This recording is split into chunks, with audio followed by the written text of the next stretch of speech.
Assalamualaikum warahmatullahi wabarakatuh. Kembali lagi dalam program Ngeteh, ngobrol edukatif tentang hidup.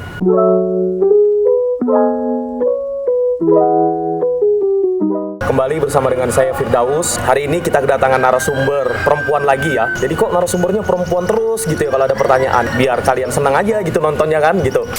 Hari ini bersama dengan Mbak Nurul Pratiwi. Assalamualaikum Mbak Nurul. Waalaikumsalam warahmatullahi wabarakatuh. Ya, apa kabar Mbak? Alhamdulillah baik. Teman-teman, hari ini bersama dengan Mbak Nurul, Mbak Tiwi gitu ya. Mbak Tiwi, Ya. kita bakal ngobrol terkait mengenai anak muda juga. Dan tentu hari ini tema kita adalah desain dan bisnis. Begitu kira-kira. Baik, Mbak Tiwi, langsung aja nih kita di podcast ini kita punya tema besar seputaran pemuda atau anak muda gitu ya. Jadi nanti bakal bicara banyak hal gitu tentang anak muda dan apa yang bisa dia perbuat. Sebagai pengantar deh, menurut Mbak Tiwi ngelihat anak muda atau pemuda hari ini tuh gimana sih dari kacamata Mbak Tiwi gitu? Pemuda khususnya Tarakan atau semuanya nih? Tarakan deh gitu. Tarakan. Okay. Kalau aku lihat berkembangnya zaman ya untuk tahun 2021, alhamdulillah pemuda Tarakan ini sudah mulai maju. Maksudnya sudah mulai bisa bersaing dengan pemuda di luar daerah Tarakan. Jadi dari segi pengetahuan, ilmu, terus juga bisnis juga termasuk. Terus juga anak muda sini tuh juga sudah berani mengeksplor dirinya masing-masing karena mereka sudah tahu potensi mereka masing-masing. Jadi mereka udah berani mengasah, udah berani unjuk diri lah. Kalau aku nih bisa ini, aku bisa ini, aku bisa ini kayak gitu. Udah bisa ngeksplor diri Iya, mereka lah gitu ya. Mbak, tadi saya udah nyampein di awal gitu, kita bakal bicara soal desain dan bisnis gitu. Nah, Mbak Tiwi ini kan wanita gitu ya, yang menggeluti dunia desain gitu. Bahkan saya ngelihat di Instagram Mbak Tiwi gitu banyak sekali karya-karya yang sudah Mbak Tiwi buat gitu. Entah itu gambar di tembok atau bahkan sebuah karya itu nanti jadi di buku, di masker, tote bag dan sebagainya gitu kan. Nah, berbicara tentang desain, sejak kapan sih mulai suka dengan hal tersebut? Mulai suka sebenarnya dari kecil, dari kelas 3 SD. Sebelumnya tuh dari kelas 2 SD malah itu sudah hobi menggambar, mewarna. Jadi emang sudah, terus orang tua juga support terus. Dan akhirnya waktu itu SMP, kebetulan di SMP itu juga diajarin bikin blog. Dulu masih zaman-zamannya blogspot. Itu saya juga tertarik gitu kan, gimana supaya kita membuat blog yang bagus itu seperti apa. Terus ngedit gambarnya tuh juga dulu namanya udah ada aplikasi Photoshop. Nah, dikenalin sama guru saya, ini Photoshop buat ngedit buat ngedit foto-foto. Nah, karena saya suka gambar dan saya tertarik lah di situ edit foto yang ya walaupun editannya belum sehalus atau sebagus sekarang lah. Nah, akhirnya yaitu di situ mulai otodidak belajar Photoshop. Terus pas SMA kebetulan saya ambil jurusan komputer juga. Nah, di situ sebenarnya fokusnya ke jaringan memang kalau pas di SMA. Cuma karena saya suka menggambar juga dan di SMA juga diajarin semacam HTML dan lain sebagainya, tampilan website lah berhubungan dengan blog. Terus akhirnya belajar website, terus suka juga. Terus dikenalkan lagi satu aplikasi namanya CorelDRAW dan akhirnya saya juga belajar otodidak juga Corel. Jadi dari Photoshop terus ke CorelDRAW, berlanjut ke kuliah. Dan kuliah saya sebenarnya waktu itu pengen ngambil jurusan seni rupa karena saya suka gambar. Tapi ada salah satu keluarga yang kurang setuju. Jadi kalau untuk gambar ngapain gitu, ngapain, mending kamu lanjutin aja jurusan yang di SMA gitu kan. Jadi saya ambil teknik informatika. Jadi malah belajar pemrograman bukan desain jauh gitu. Ya, iya jauh. Tapi memang kalau di informatika kita juga ada desain. Jadi kalau aplikasi itu hubungannya sama desain ya ini tampilan aplikasi, desain UX namanya kalau sekarang. Jadi di waktu kuliah itu saya bikin aplikasi itu yang paling bagus itu tampilannya aja, isinya nggak ada. jadi kalau misalkan ada tugas suruh bikin aplikasi berkelompok itu saya bagian desainnya aja biar teman-teman teman yang bagian back end, yang bagian programmingnya, yang bagian ngisi kayak gitu. Bahkan ada juga teman yang lihat, wih ini kamu desainnya gimana, kok tampilan websitemu bagus, boleh ya copy ya, oh monggo silakan gitu kan. Jadi memang pahamnya ya bagian desain aja ya, karena memang sudah senang kan. Oke, terkait mengenai desain nih Mbak, lebih enak, lebih suka gitu ya, lebih suka menggambar langsung di suatu objek, entah di tembok, entah di kanvas, atau ngedit di komputer gitu, di aplikasi Photoshop dan Corel tadi sebagainya, kalau Mbak Tiwi sendiri? Tergantung ya, kalau tergantung kita mau gambar apa. Biasanya kalau lagi nganggur, lagi slow atau enggak lagi gabut, kalau misalkan kita lagi kalau lihat layar HP ya, lihat layar komputer kan capek. Itu biasanya saya gambar manual aja dulu di kertas. Habis digambar manual, itu biasanya saya tebalin. Habis ditebalin, baru di scan, baru saya warnain di Photoshop sama di Corel. Atau kalau misalkan saya mager juga mau mewarnain di Photoshop sama Corel, saya warnainnya juga di aplikasi Android. Jadi habis di scan, ada scan yang dari HP itu, terus langsung saya warnain di situ manual. Nah, hebat juga Mbak ya. Iya, jadi nanti setelah mau dicetak, baru saya pindah ke Photoshop atau Corel. Iya. Supaya editan gambarnya mungkin kita lebih rapiin lagi. Ya, setelah itu baru kita tempel di, mau cetak di mana tergantung, mau di buku, mau di baju, mau di tote bag, mau di gelas, lain-lainnya gitu. Baik, tadi Mbak Tiwi ngomong ternyata Mbak Tiwi belajar Corel, Photoshop dan sebagainya itu otodidak gitu ya. Iya. Nah, belajar otodidak itu kan suatu hal yang sulit, apalagi sekarang banyak juga anak-anak muda. Kadang teman-teman saya deh gitu ya. Saya kan lumayan tahu juga tentang Photoshop dan Corel gitu ya Mbak. Kadang mereka ketika nggak tahu, kita ajarin sedikit, habis itu mereka langsung kayak susah banget nih, nggak tahu. Padahal kan belajar otodidak tuh bisa, ada YouTube, ada Google. Itu gimana sih kalau Mbak Tiwi sendiri cara belajarnya? Kalau saya biasanya lebih ke langsung, jadi langsung buka, karena mungkin saya niat juga kan, ulet sabar juga kan, jadi apalagi bikin kayak gambar dari foto ke vektor itu kan harus detail, harus satu-satu. Mungkin saya orangnya penasaran juga, ini hasilnya gimana sih, karena kalau misalkan baru jadi setengah itu kan kita pasti penasaran tuh. Jadi biasanya tapi memang kalau ngerjain karya itu pasti mood-moodan. Tapi kalau misalkan lagi mood itu paling selesai dalam waktu 4 jam tuh sudah selesai sama gambar, warna, sekaligus sudah sama mock up-nya gitu kan. Ya karena mungkin orang yang misalkan kok kayak sulit sih, mungkin mereka nggak begitu minat di bidang itu, mungkin juga nggak ada bakat atau gimana, tapi juga ya males lah. Soalnya kalau belajar gitu kan memang harus sabar ya. Betul. Harus sabar, harus ulet, harus pelan-pelan. Kadang mereka sudah kok warnaku jelek sih, kok gambarku jadi jelek sih. Di situ mereka sudah kayak ini. Kalau aku misalkan lihat hasil yang aku bikin itu jelek, aku bikin kok bisa jelek sih, aku revisi lagi gimana caranya biar bagus kayak gitu, sampai gambar tuh betul-betul bagus. Oke, kalau misalnya ternyata tadi Mbak Tiwi bilang mungkin orang itu tidak ada minat ataupun bakat di bidang itu. Contoh misalnya dia belum ada minat dan bakat gitu, dia masih mencari apa sih yang ada di dalam dirinya, dia bisa ngapain sih, dan akhirnya dia mau belajar banyak hal, termasuk dia belajar ngedit lah di Photoshop ataupun Corel. Itu gimana sih Mbak? Tips dari Mbak Tiwi supaya mereka itu yang baru-baru belajar itu gampang untuk mereka mengeksplor terkait mengenai bidang tersebut.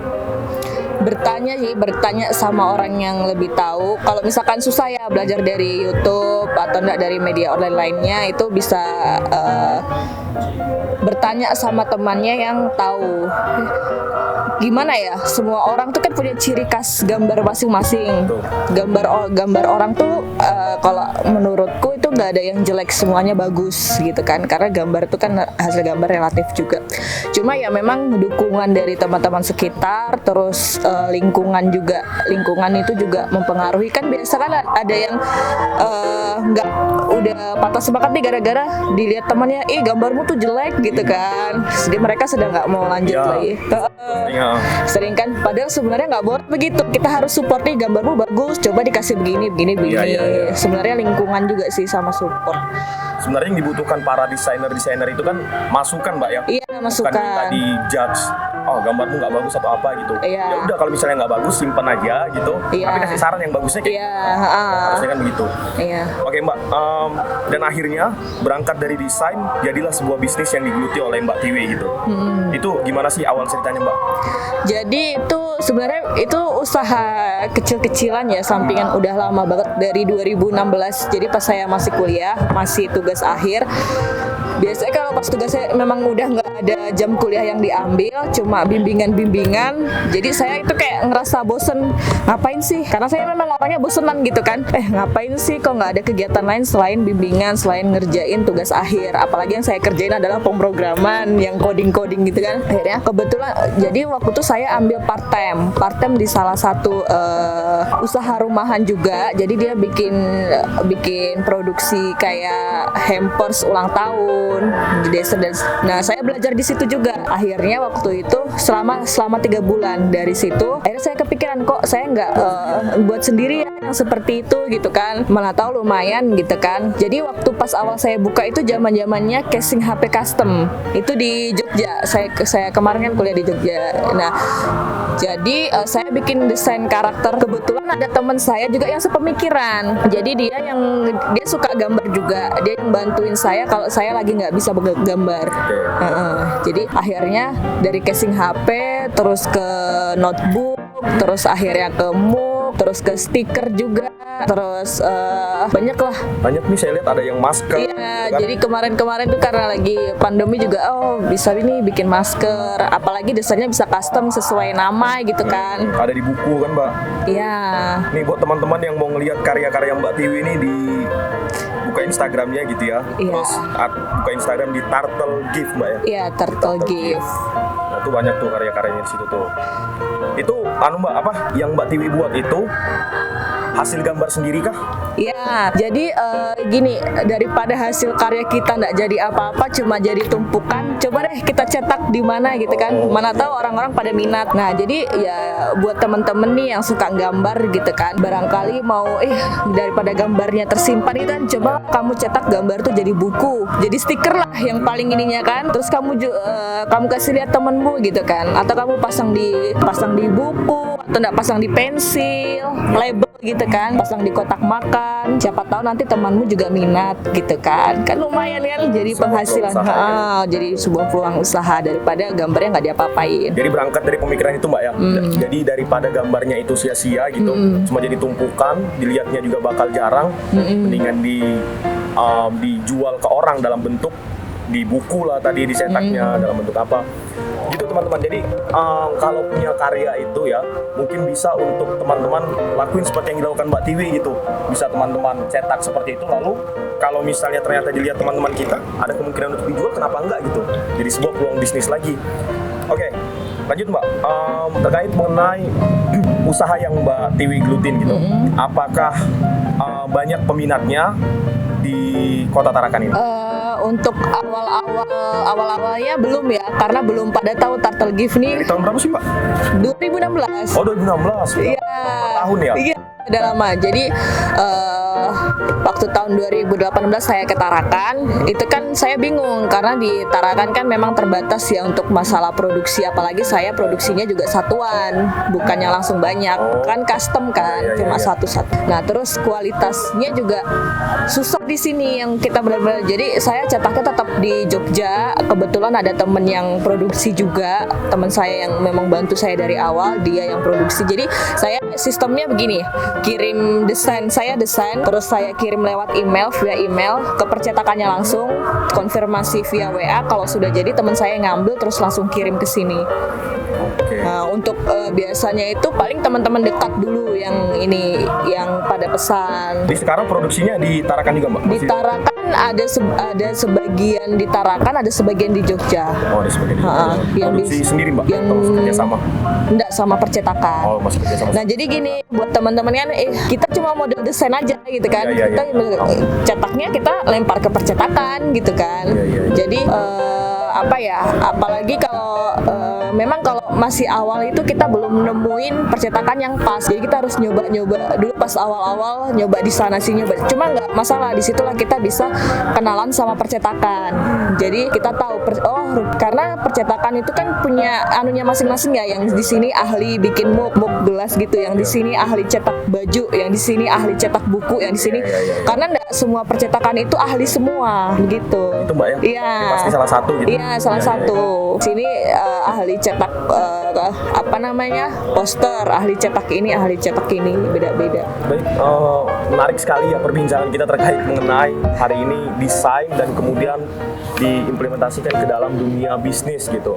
Mbak Tiwi, sebagai closing statement pada hari ini, sebagai pesan juga untuk teman-teman anak muda yang hari ini menggeluti dunia desain yang kemudian bisa dijadikan sebuah bisnis, apalagi di tengah pandemi ini kan itu menurut saya sangat perlu untuk mereka-mereka yang ada di luar sana. Silakan Mbak. Jadi buat anak muda di Tarakan dan sekitarnya yang hobi banget desain atau yang lain, jangan pernah, maksudnya yang suka hobi gambar jangan pernah putus asa lah. Kita harus terus belajar, mengasah kemampuan kita, mengasah hobi kita. Kita share lah ke teman-teman dekat, mana tahu hasil gambar kita itu mereka suka dan akhirnya bisa jadi peluang buat kita gitu.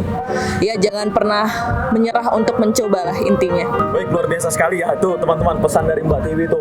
Dan buat teman-teman juga di luaran sana mungkin yang masih sering diledekin teman-temannya karena karyanya nggak bagus dan lain sebagainya, teman-teman percayalah bahwa ketika kita membuat sebuah karya itu ibarat sebuah makanan. Contoh misalnya nasi goreng, ada yang suka nasi goreng, ada yang nggak suka nasi goreng gitu, ada yang suka nasi goreng ayam, ada yang suka nasi goreng seafood dan lain sebagainya. Seperti itulah sebuah karya. Jadi minta saja masukan kepada mereka untuk diperbaiki dan hasilkanlah karya-karya terbaik versi teman-teman sendiri. Terima kasih banget buat Mbak Tiwi yang sudah berbagi di podcast kita kali ini di program Ngeteh, dan semoga sehat terus Mbak, lancar terus bisnisnya. Teman-teman tuh jangan lupa di Turtle Gift bisa ngelihat hasil-hasil desain Mbak Tiwi dan juga mungkin bisa order ke situ. Terima kasih. Saya pamit undur diri. Nuhun wal kolam wa maisturun. Assalamualaikum warahmatullahi wabarakatuh. Waalaikumsalam.